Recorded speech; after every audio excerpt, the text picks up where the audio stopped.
성령의 감독자 말씀을 바로 전한 그 주간에 우리 교회도 공동회에서 평원지기와 초원지기를 장로와 권사로 세우기로 결정했어요. 그동안 교회를 위해 수고해 주신 평초원지기들을 명실상부한 성령의 감독자로 세워 교회를 보살피는 사명을 맡겼습니다. 이렇게 중요한 순간마다 늘 이렇게 말씀으로 너무도 분명하게 인도해 주시니 정말 놀랍고 감사할 뿐입니다. 정말 우리 교회를 특별히 사랑하시는 하나님의 은혜라고 생각이 돼요. 그러나 바울은 사람의 감독으로 이 교회가 세워지는 것이 아니라 오직 어린 양이신 우리 주님께서 그리고 또 성령께서 감독이 되어야 함을 압니다. 감독이 되면 오늘을 마지막처럼 살고 늘 상가고 경계하고 기억하라고 전했죠. 그리고 바울은 이제 이 교회를 성령께 부탁드립니다. 그래서 오늘은 성령의 부탁에 대해서 생각해 보겠어요. 성령의 부탁은 첫째로 은혜의 말씀에 부탁해야 합니다. 32절에요. 지금 내가 여러분을 주와 및 그 은혜의 말씀에 부탁하노니 그 말씀이 여러분을 능히 든든히 세우사 거룩하게 하심을 입은 모든 자 가운데 기업이 있게 하시리라. 우리는 나에게 가장 소중한 사람을 어디에 누구에게 부탁하나요? 유명한 사람, 능력 있는 사람, 또 믿을 만한 후임자에게 부탁하는 것이 아니라 이 교회를 주와 및 그 은혜의 말씀에 부탁한다고 말합니다. 우리는 지금 계속 바울이 에베소 장로들 앞에서 하는 마지막 설교, 그 고별 설교를 묵상하고 있어요.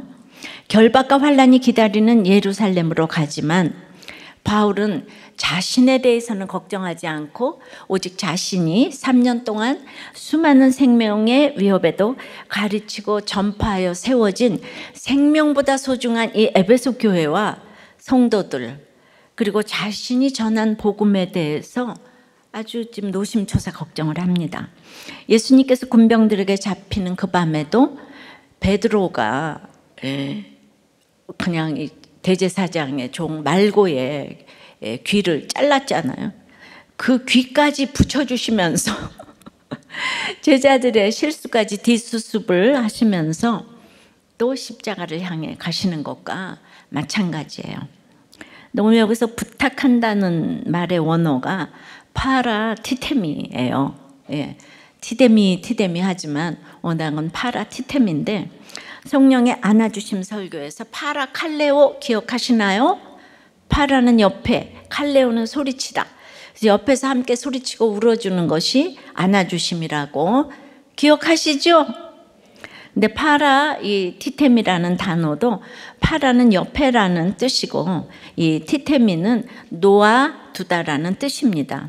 즉 부탁한다는 말은 옆에 놓아두다라는 의미예요. 그래서 이 구절처럼 이게 중간태로 쓰일 때는 넘기다, 위임하다, 추천하다라는 의미를 지닙니다. 작가 신경숙 씨의 엄마를 부탁해라는 책이 있는데요. 이 소설 처음에 이렇게 시작해요. 엄마를 잃어버린 지 일주일째다. 그러니까 치매 걸린 엄마를 잃어버렸는데 이제 뭔가 많이 가지고 역에 도착을 했는데 길을 잘 아는 자녀 한 명이라도 그날 나왔다면, 옆에 있었다면, 그리고 항상 몇 발짝씩 앞서 걷던 늙은 아빠가 그 엄마 옆에 손만 붙잡아줘도 잃어버리지 않았을 것이라는 것이죠. 이렇게 부탁한다는 것은 옆에 둔다는 거예요. 옆에 함께 간다는 것이죠. 그런데 중요한 것은 부탁하는 대상입니다. 이 교회를 감독자들에게 부탁하지 않습니다. 한 사람의 리더에게 부탁하는 것도 아니에요. 바울은 오늘 무엇에 부탁하고 있나요? 주와 그 은혜의 말씀에 부탁한다고 그것을 아주 친근하게 이렇게 이제 표현을 했어요. 즉 내가 가장 사랑하는 대상을 주와 그 은혜의 말씀 옆에 놓는 것이 부탁하는 것이에요. 내가 내 자녀의 감독자가 될 수 없음을 알고 내가 내 남편과 내 아내를 책임질 수 없음을 깨닫고 내 자녀를, 내 가족을 주의 말씀 옆에 놓아두는 것, 이것이 성령의 감독자로 우리가 해야 할 일이라는 거죠.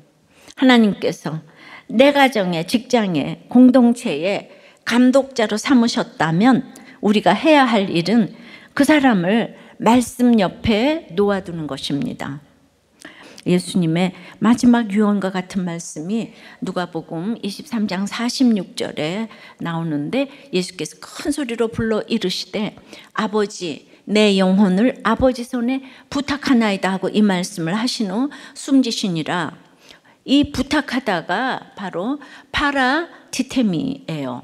즉 아버지의 손에 나를 놓아둔다, 성부 하나님 옆에 나를 둔다는 것이죠. 이것이 예수님이 하실 수 있는 마지막 말씀이셨는데요. 우리는 이렇게 내 자녀, 내 가족을 말씀 옆에 놓아두는 것이 우리의 사명이에요. 이것이 성령의 부탁이에요. 도무지 말씀과 상관없는 나를 그리스도의 은혜로 말씀 옆에 이 내 인생이 놓여졌다면 이제 내게 맡겨준 한 사람을 말씀 옆에 두기 위함이 우리의 사명이 되어야 합니다. 그렇다면 왜 말씀 옆에 두려고 이렇게 노력해야 하나요? 32절 후반절입니다. 그 말씀이 여러분을 능히 든든히 세우사 거룩하게 하심을 입은 모든 자 가운데 기업이 있게 하시리라. 그러니까 말씀 옆에 두었더니 그 말씀이 능히 든든히 세운다고 하시는 거예요. 능히는 넉넉히 그럴 수 있다는 뜻입니다. 이것이 dynamit이라는 단어인데 여러분들 이것이 다이너마이트의 어원이에요. 그러니까 폭발력 있게 충분히 넉넉히 든든히 세운다고 하는 거예요. 얼마나 이것이 믿음직한지 몰라요. 무엇이요? 그 말씀이요. 하나님의 말씀이 충분히 넉넉히 강한 힘으로 그 사람의 인생을 세운다고 해요. 세운다는 집을 짓다는, 건축하다라는 의미인데 그 말씀이 한 사람의 인생을 세워간다는 거예요. 털을 닦고 기반을 다지고 한 발짝씩 한 스텝씩 말씀으로 세워가는 것이죠. 그런데 어떻게 건축한다고 합니까? 거룩하게요. 우리의 인생을 거룩하게 건축한다고 해요. 잡초가 있으면 뽑아야 하고, 불법 건축물이 있으면 철거를 해야 되고, 더러운 물건들은 치워야 하기 때문에 고난이 따릅니다. 이렇게 육이 무너질수록 영이 세워지고, 영이 세워질수록 육이 세워져서 영육이 일원론이에요. 결국은 하나님 앞에 항상 영이 세워지면 육이 세워지고, 육이 세워지면 영이 세워지고, 그러니까 그 마지막 종착지 기업을 주시는 거죠. 이 기업은 구원입니다. 이 땅에서 눈물과 슬픔, 고난과 아픔이 있지만 이 땅은 영원하지 않기에 영원한 그 하나님 나라의 기업을 주시기 위해서 나를 건축해가는 과정이기 때문에 눈물이 따릅니다. 우리 주님이 십자가 위에서 아버지의 손에 그 영혼을 부탁하시니, 그 영혼을 옆에 놓아두시니, 그 뒤에 어떻게 됩니까? 죽어서 끝납니까? 아니죠.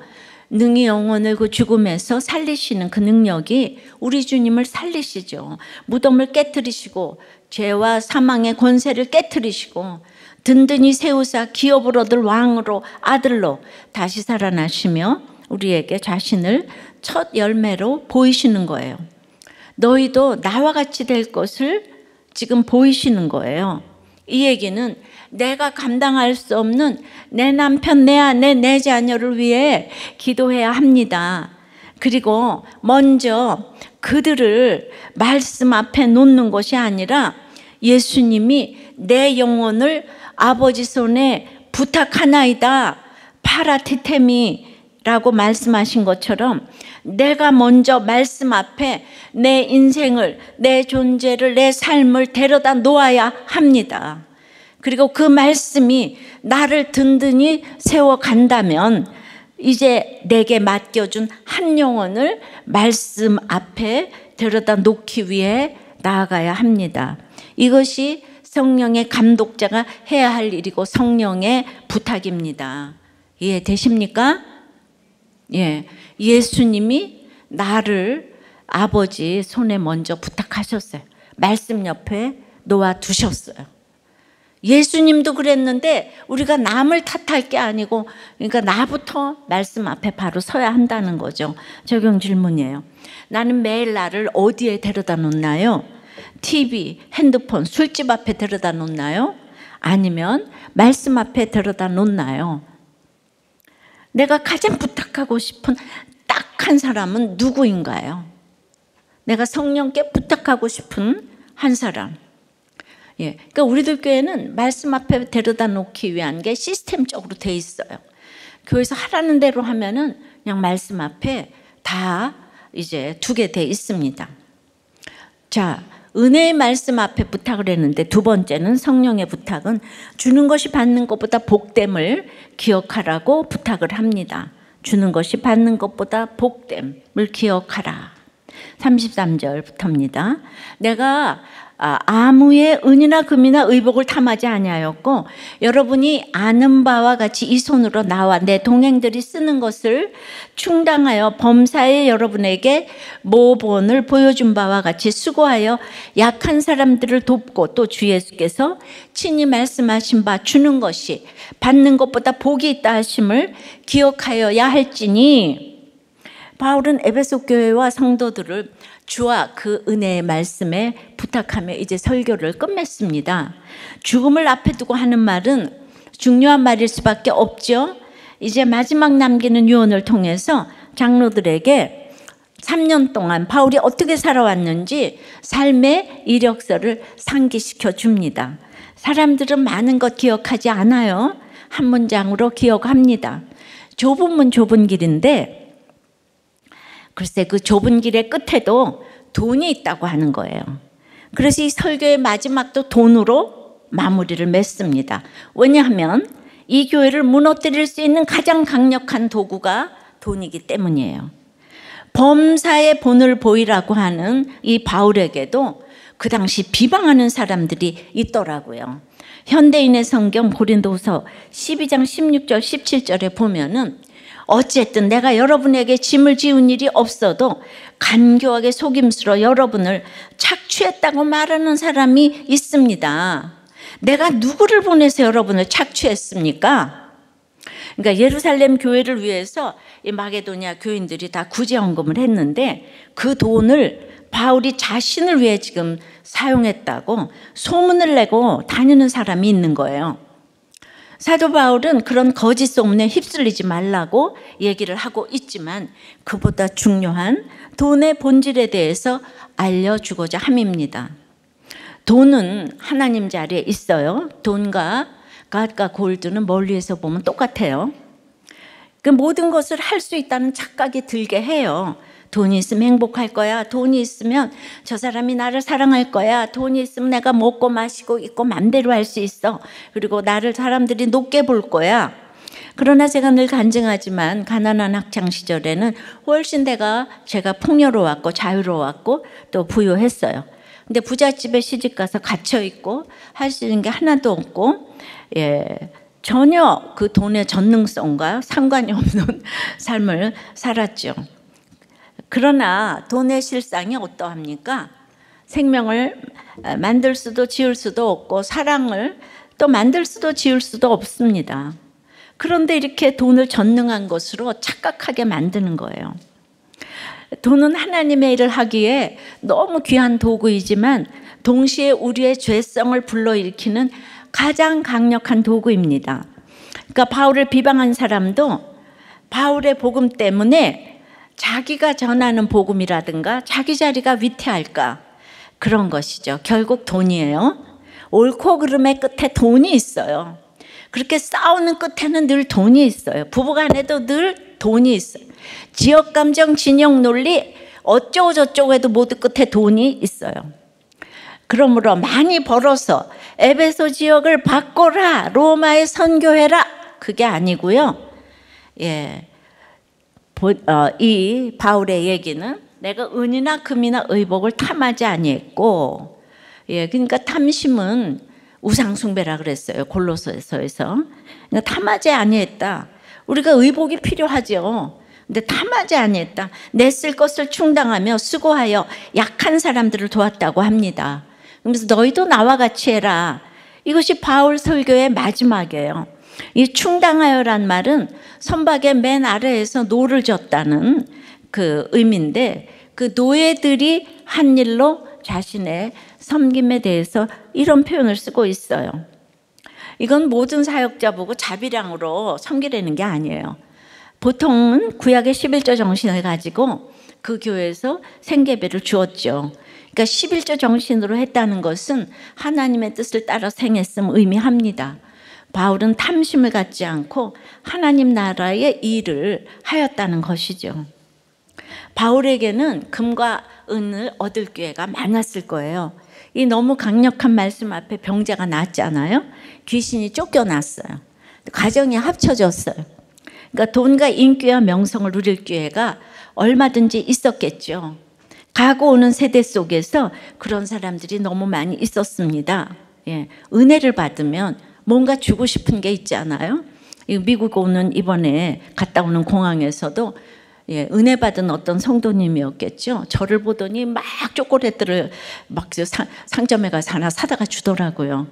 처음 본 사람이 어떻게 저한테 초콜릿을 줄 수가 있어요? 이해할 수가 없는 일 아니에요?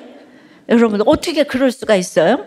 그러니까 내가 커지면 커질수록에 자기 사명이 되어서 자신에게 부탁을 해요. 성령께 더 이상 부탁하지 않아요. 이게 돈의 정능성의 착각이에요. 기도하지 않아요. 내가 하면 되잖아요. 성령께 부탁하지 않아요. 말씀 옆에 나를 두지 않습니다. 왜요? 돈이 있잖아요. 내가 의사를 사고 간병인을 사면 되니까 성령께 부탁할 일이 없어요. 그러면 천국문 앞에 섰을 때 어떠할까요? 예수가 그리스도다라는 떨리는 고백과 죄인됨을 고백하기가 어렵겠죠. 그런 방법도 모른 채 천국문 앞에 서는 사람이 많았어요. 저는 우리 남편이 그 천국문 앞에서 예수가 그리스도다 그 고백을 한 건 생각할수록 기적 같아요. 어떻게 그 죄의 고백을 할 수가 있어요? 내 자아를 깨트리는 가장 좋은 방법은 내가 의지하는 것이 물질이 아니라 주님임을, 그리고 이제 이렇게 고백하는 이 리트머스 시험지가 바로 물질을 약자와 공동체, 교회를 위해 흘려 보내는 것입니다. 이는 내가 물질에게 부탁하지 않고 성령에게 나와 내 가정을 부탁한다는 신앙 고백이에요. 그렇게 바울은 자신 있게 말합니다. 주는 것보다 받는 것이 복이 있다. 이 말은 주님께서 직접적으로 이 문장을 써서 하신 말씀 아니에요. 근데 성경 곳곳에 주님의 가르침이 나타나는데요.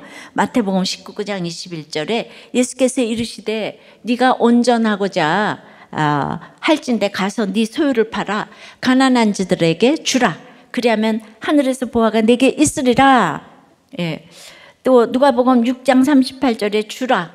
그리하면 너희에게 줄 것이니 곧 후이되어 누르고 흔들어 넘치도록 하여 너희에게 안겨주리라. 이런 말씀을 들으면 이 복을 받아야 되니까 우리가 또 열심히 주려고 하지 않겠어요? 11조 내면 부자 되고 약한 사람에게 나눠주면 흔들어 넘치도록 채워주니까, 이래서 주는 거는 이게 주는 마음입니까? 받는 마음입니까? 예?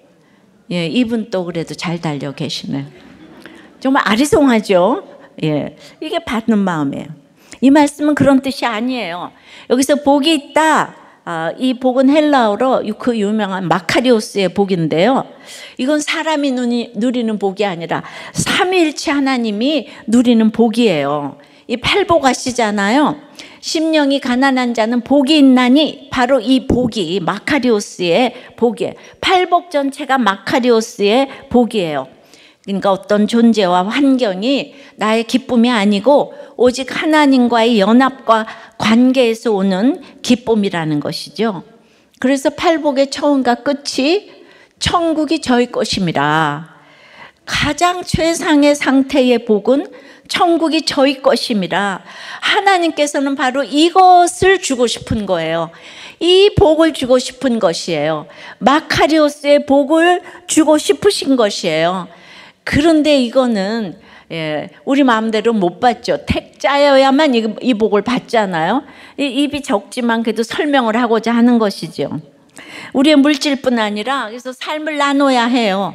내 삶의 좋은 부분뿐 아니라 내 실패, 나의 연약함까지도 나눠주는 인생이 복된 인생이에요. 가장 힘든 상황에 있는 사람에게 도움이 되는 것은 돈을 주는 것도 도움이 되지만 같은 아픔을 나눠줄 때 우리는 함께 평안을 누려요. 마카리오스를 누리는 것이죠. 삼위일체 하나님의 복을 누리는 것이죠. 보이스피싱 때문에 힘들었다고 일부의 간증을 들었는데 그걸 보이스피싱을 검은 목소리라고 해요. 왜냐하면 돈만 잃는 것이 아니라 내가 이런 것에 넘어갔다는 자책감, 후회, 정죄 이런 것 때문에 그냥 죽고 싶은 거예요. 일부에서도 죽고 싶었다고 그랬어요.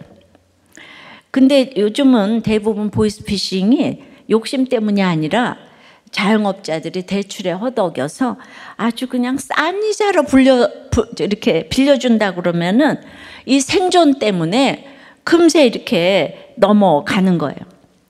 근데 보이스피싱에 걸린 사람들에게 큰 위로가 되는 게 뭐냐면 같이 당했다는 사람이에요. 굉장히 위로가 돼요. 지지난주에 제가 보이스피싱에 당할 뻔했는데 여러분 조심하세요. 메일에 뭐 하나 눌러보라 그러면은 그거 클릭을 했다가는 이 전체 저의 그 자료가 다 암호화되는 거예요. 그러면은 별로 여러분 자료가 빈약한 사람은 그게 크게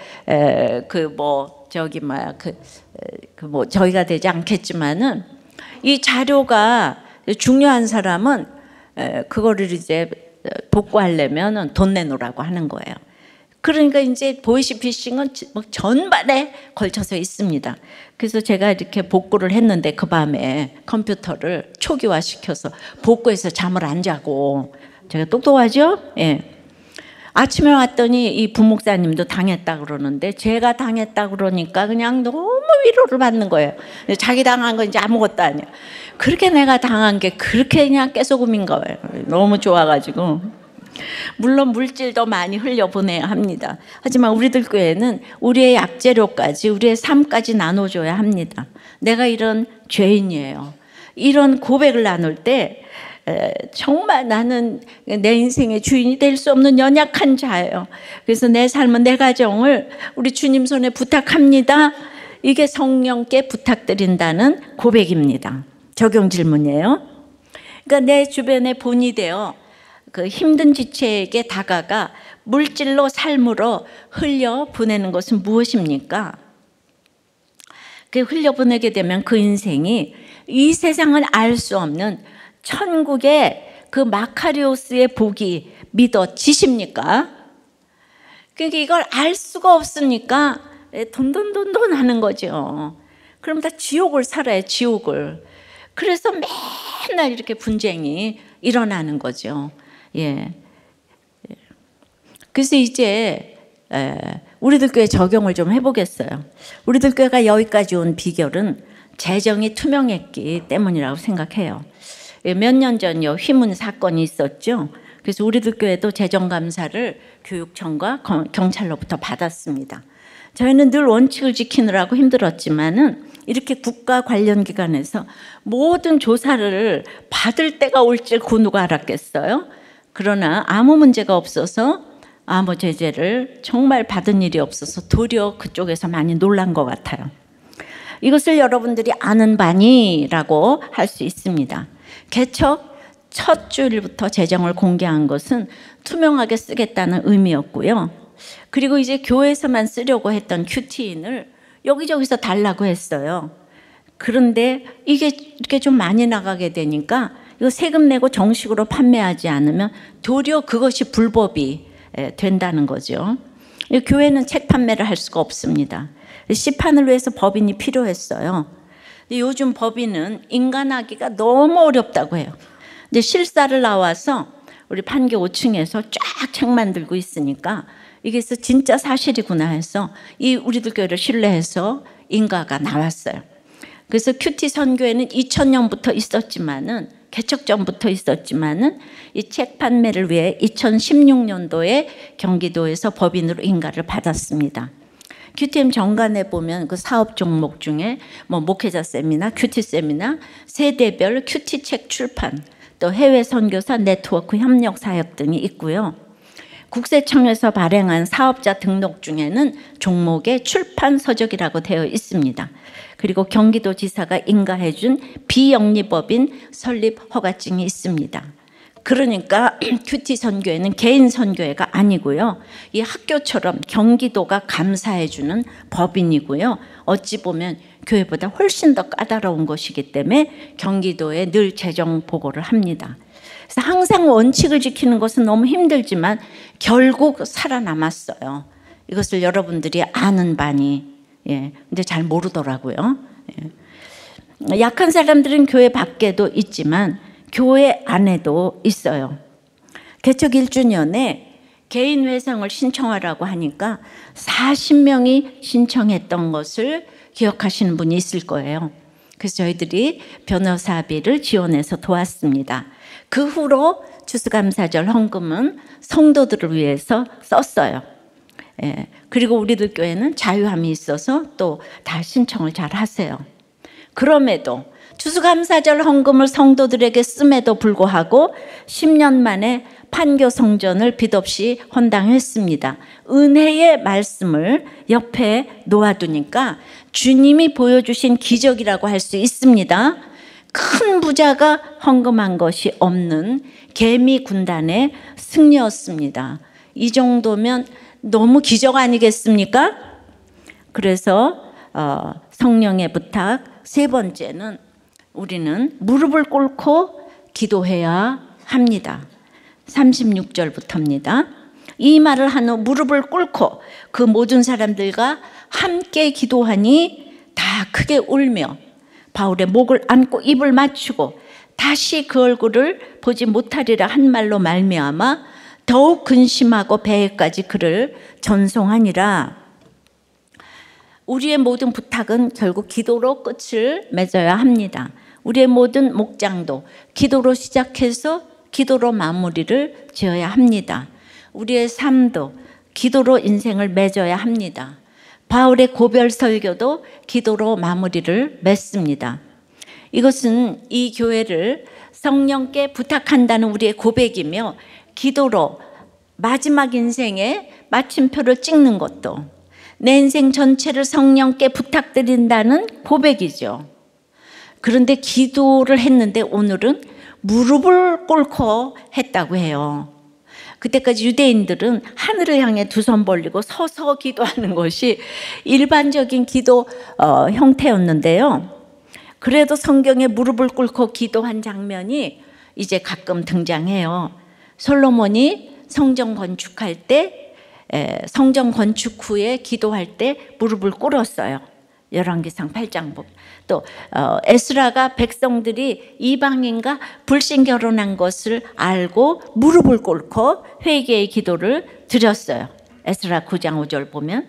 또 다니엘이 하루 3번씩 예루살렘을 향해 무릎을 꿇고 기도했지요. 다니엘 6장 10절에. 우리 주님께서 십자가 지시기 전에 감람산에서 기도하실 때 무릎을 꿇으셨어요. 누가복음 22장 41절입니다. 스데반 집사도 순교의 자리에서 무릎을 꿇고 주여 이 죄를 그들에게 돌리지 마옵소서라고 기도했어요. 사도행전 7장 60절이죠. 그리고 베드로가 죽은 다비다를 위해 기도할 때 무릎을 꿇었습니다. 사도행전 9장 40절이에요. 자, 그러니까 언제 무릎을 꿇었나요? 아주 특별히 간절하게 기도할 때 무릎을 꿇었잖아요. 그러니까 무엇 때문에 오는 간절함인가요? 나는 할 수 없다 라는 고백에서 나오는 간절함인 것 같아요. 바울은 이제 다시는 에베소에 올 수 없다는 걸 알았잖아요. 근데 자신이 3년 동안 성령의 제자 양육으로 양육한 그들을 이제는 직접 도울 수가 없어요. 그들을 위해 에베소 교회를 위해 바울이 직접 해줄 수 있는 게 하나도 없는 거예요. 그러니까 오직 주님께, 주님의 은혜의 말씀에 맡길 수밖에 없는데, 이 떠나는 바울을 지금 비방하는 자까지 생겼어요. 바울이 구제헌금 다 가져갔다고 이러면서. 이게 너무 막중한 사명인데 떠나야 되잖아요, 이제. 그러니까 막 저절로 간절함이 생겼을 것 같아요. 이상한 소문을 두고 떠나려니까 더 기가 막히잖아요. 장로들은 또 어떤가요? 정말 질 수 없는 십자가를 자꾸 지라 그러니까 도망가고 싶은 게 우리 마음이에요. 하지만 우리 주님은 말씀을 통해서 도망갈 생각을 하지 말고 지금 무릎을 꿇고 기도하라고 하시죠. 근데 물론 무릎을 꿇고 기도해도 바울과 작별할 상황이 하나도 바뀌지 않았어요. 또 성령에 매여 무슨 일이 기다리고 있는지도 모르는 이 예루살렘으로 가야 하는 바울의 상황도 바뀌지 않았어요. 그럼 우리가 기도할 때 상황이 바뀌라고 기도하는 게 아니고요. 아무것도 할 수 없을 때 그냥 기도하면은요, 그게 응답이에요. 그래서 아침마다 그냥 은혜의 말씀에 부탁하는 거예요. 내가 원하는 게 응답이 아니고 우리는 그냥 은혜의 말씀에 부탁하는 게 응답이에요. 그래서 내가 할 수 있는 게 없어도 기도해야 합니다. 그래서 기도해야 돼요. 내가 원하는 거 들으려고 하는 게 아니에요. 그러니까 아무것도 원하는 응답이 지금 안 됐어요. 기도가 끝나고 다 크게 웁니다. 이 울음은 일평생 한번 울어볼까 할 정도의 큰 울음을 뜻하는데요. 이게 이제 구원을 위한 울음이고 영혼을 위한 울음이고, 바울이 에베소 교회를 성령께 부탁하듯 바울의 인생을 성령께 부탁드린다는 장로들이 할 수 있는 최고의 고백이자 사랑의 표현이었습니다. 그래서 서로 크게 울고 목을 안고 입을 맞추며 안타까운 작별을 했습니다. 그래서 여기서 근심했다는 것이 자기 자신을 심히 슬프게 하는 깊은 슬픔을 말합니다. 이는 성부와 성자 사이에 느끼는 슬픔이고 그 슬픔의 크기가 클수록 복음으로 말미암은 그들의 연합이 얼마나 견고하고 깊었는지를 보여주는 이 슬픔이에요. 우리 부부관계가 깊은 연합이면요, 슬픔이 큰 만큼 이 이별도 사별의 슬픔처럼 큰 슬픔으로, 그런 뜻이 있어요. 이 사별의 슬픔처럼 큰 슬픔이었다는 거예요. 그만큼 바울과 장로들이 복음으로 말미암아 얼마나 십자가 안에서 가족과 같은 연합으로 한 공동체가 되었는지를 보여줍니다. 하지만 그 신자의 슬픔은 다시 만날 기쁨에 비례하듯 복음으로 말미암아 저 천국에서 보면 얼마나 기쁠까요? 그러니까 우리가 이렇게 우는 것은 포기하지 않았다는 거예요. 눈물이 없어지는 것이 정말 포기한 것이에요.